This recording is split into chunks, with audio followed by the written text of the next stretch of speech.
So, I really gotta talk about Punpun. 本当見えないでしょ Yesterday, I finished what I initially thought was a simple manga in which the protagonist is super cutely drawn. This was not a simple manga. This was not a super cute protagonist. This was hell. My favorite manga of all time are Akunohana and Berserk, and I thought I would never experience the true trauma that these works give ever again, but here comes Oyasumi Punpun giving me the same make I had when I initially read Akunohana and Berserk. At first, when I started reading it, everything was fine, and it was nothing way too out of the norm except some weird stuff every now and then. But suddenly there is this turn that makes everything beyond fucked up. If you don't know, Oyasumi Punpun is a manga by Inyo Asano in which you follow the journey of Punpun. We see his development as a person from middle school to college, which is kind of hitting home since as of today I'm 20 and some of the scenes made me so self-conscious of my actions and made me wonder whether I will end up never fulfilling my dreams just like Punpun.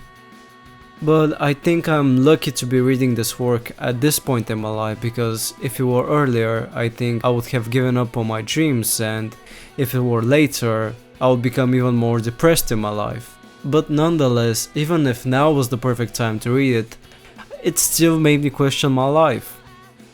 Most of the manga is traumatizing. The only thing that was positive was the code of Pegasus we are introduced to. Even though he was weird and in the end sacrificed his members, which surprisingly isn't as traumatizing as the other things happening in this manga. The code was a really important addition to the manga, since without it there'd be no contrast to the fucked up shit going on.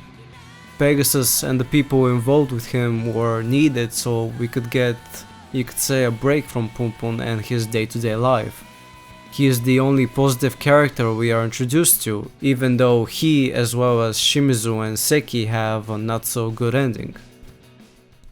The other characters we are introduced to are often initially presented as sweet and innocent, and then they become the epitome of evil and everyone despises them. I loved reading the comments after finishing each chapter to see people rooting for a person, then hating them, then forgiving them, then hating them again. A good example would be Punpun's uncle. Compare how you felt for him now at the start and how you feel about him now. Or a more complex character is Aiko. I could write a whole essay about Aiko, but I still haven't really collected my thoughts on the whole of Oyasumi Punpun, so maybe I'll make a video in the future. But in general, the point of this manga was not for us to remember any of the characters. Almost none of them have exceptional qualities that are distinguishable from your day-to-day manga. Sure, as we go further into the story we see the dark background, but on the outside they seem boring and plain, and that's the whole point of this manga, to have a long-lasting memory in our lives rather than just remember the characters.